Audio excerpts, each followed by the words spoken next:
5 surprising survey results. Hey folks, YouTube has a feature in it where a producer like myself can put out a posting that has a survey in it. So I can ask a question, give 2, 3, 4, 5 answers to it. I've done that over the last 18 months or so. If you'd like to see those surveys, when you get on my channel, just hit the community tab and it will have individual postings I put up and then also these surveys. So check them out. I'm going to summarize them here. Roughly about 1,000 responses to each one. Hey folks, my name is Joe, if we have not met. I retired at the age of 54, currently 59, trying to share my journey with you to make the decision to retire, go through retirement, and now looking back 5 years and what's going on for me right now. What are some of my regrets? What are the things I wish I did differently or what I did well? All to help you on your journey. These are not necessarily right answers or wrong answers, just answers for me. I'm hoping that it impacts you in some positive way, okay? So we're gonna get into that. One of the things I did early on in my retirement was do retirement coaching. So many people from this channel wanted to talk to somebody and not go it alone. Hey, can you review my plan? Here's my thoughts. Here's what I'm afraid of. And I did over 300 clients. Stopped doing that because it got overwhelming. I get hundreds of comments a day. I try to read most of those, but I'm not perfect at that. Hopefully it'll give me some slack for that. I also get a lot of emails. People track me down and give me an email. Today's video is 5 surprising results of those surveys. And these are just numbers. I'm going to share them with you. They're not really, my opinion or my experience. They're just the numbers that you turned in. This audience, I'm telling you, this is not just pandering. This audience is far above average in their knowledge of retirement and financials. I'd say in the top 10% of people. Just if you're not reading the comments, folks, as part of your study and learning of retirement, you're missing out because you're just getting my opinion, not the reaction. And I think the reactions are outstanding. Not all of them are just pats on the back for me. Some of them start off with, "You're an idiot." So please listen to these results and form your own opinion, consider, and then leave a comment. Leave a comment. I will add some commentary for my current thinking. And I easily could be wrong, but this is where I'm currently at. You come to this channel to hear it straight. So I'm not going to kind of sugarcoat anything if I have a strong opinion on something and interpret a data a certain way. And please, I'm very open to criticism, and perhaps you'll change my mind, and I can communicate that to the masses. I recently communicated a change of mind on bonds and got some excitement on that, and I would not have made that video 2 years ago, but things changed. So hey, let's get into it. And I've got 5 surprising survey results, and then I got one bonus at the end. That's not really a survey result, but something I really want to talk about in this section. So the first one is on your mortgage. Okay, 92% of people said that they have absolutely no regrets of paying off their mortgage before retirement. 8% said, indifferent. So a lot of you folks, not a lot, a percentage of you folks love having your mortgage. You got a 2% mortgage, a 1.75% mortgage, and saying, hey, I'm making money on the arbitrage that I can make. I can invest and get 8% or 5% or whatever, even get a CD paying 5% fixed. So why wouldn't I do that? That makes perfect sense. Most humans can't do that, okay? They forget that they have a negative on their net worth of, let's say, 200,000, and they start to spend money that they don't have. Okay, you got to remember you got that negative. So having a mortgage is a reflection of, for the For the other 95% that need to attain a goal, reach for a goal, and get disciplined around managing money in retirement. That's my take of this. 92% of the people, you may be in the 8%, and you can manage that, great for you. 92%. So let's see. One other thing I'll mention is, like I said, I've talked to over 300 clients as a coach, talking about all aspects of retirement. Telling you, every single one of the people that had a mortgage, it was costing them or influencing them to make the decision to work 1 more year, 2 more years, 3 more years. Even though they had enough money, I said, I really want to get this mortgage paid off before I make that decision. It was almost in every one that had a mortgage said that. Very few said, hey, this makes sense. You know, they may have $3 million or something like that, and I got a $60,000 mortgage or something, and they're just going right on by it. But it was weighing on people and being the trigger for them to make the decision to retire. Honestly, that was really the major trigger for 1 more year. Okay, number 2, this one's interesting, and I know emotional. How dividends work. 37% of people did not know that paying out a dividend reduces the share price of that stock. 37%. Everybody needs to know this, okay? So if you have a share of stock worth $20 and they pay out $1 in dividend, the next day that share of that stock is worth 19.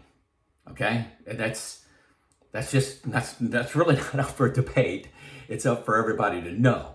Now, I'm not saying dividends are bad. I have some funds that are, heavy into dividends, and I kind of like having a little bit of that exposure. But I don't, for the vast majority of my investments, I don't select a company based on them paying dividends, because I understand that maybe I just don't want to limit my choices of good companies and good investments based on dividends. So there you go. 37% think it has no impact on the price. That's just not true. Okay, number 3, the use of, how are you making your decisions, your analytical decisions for retirement? 10% of the people use a comprehensive software package. 33% use Excel. 34% use a rule like the 4% rule. And 23% use a financial advisor. All those could be good, except for one I don't like at all. And I'm really getting on this stump. 10% use a comprehensive software package and 33% Excel. Those percentages need to change a lot. I think I could not imagine my retirement without using the new retirement software, which I believe is, I've used it for 3 years now, been buying it for 3 years now. It's just a game changer for confidence in retiring, just a game changer. So 10% use that comprehensive software. Excel, most people can't, and you're the exception. I know you are. You're the exception that you can create a comprehensive Excel document that factors in everything. All taxes, timing of Social Security, what if scenarios, longevity, dying early, all those things, I probably said Roth conversions, all that kind of stuff. You can do that exceptionally. Or you could pay New Retirement to do it. It's $120 a year. You can get a free version with the first link below. Check that out. Free 2 weeks when you hit that link. But I just think software is so cheap nowadays. And this is essentially the same software that a financial advisor has. Number 4, 1 more year. Getting trapped in 1 more year. I told you earlier that I was tracking this, actually. This is actually rough data, but I was tracking this with the clients that I talked to as a coach. 50% of them, 50% of the people that I talked to, by the end of the conversation, decided they can retire earlier than what they thought. 50% were earlier. And of those, several were, they can retire right now. Why I'm saying this is I encouraged them to get new retirement software. They did. It gave them confidence. They saw the probability of success. They stress tested it. They looked at different account balances and through year by year how they can do Roth conversions. It just gave them a lot of confidence in saying, hey, I can retire right now.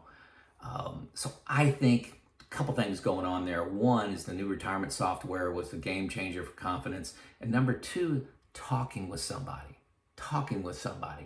And that's going to lead me right into going it alone.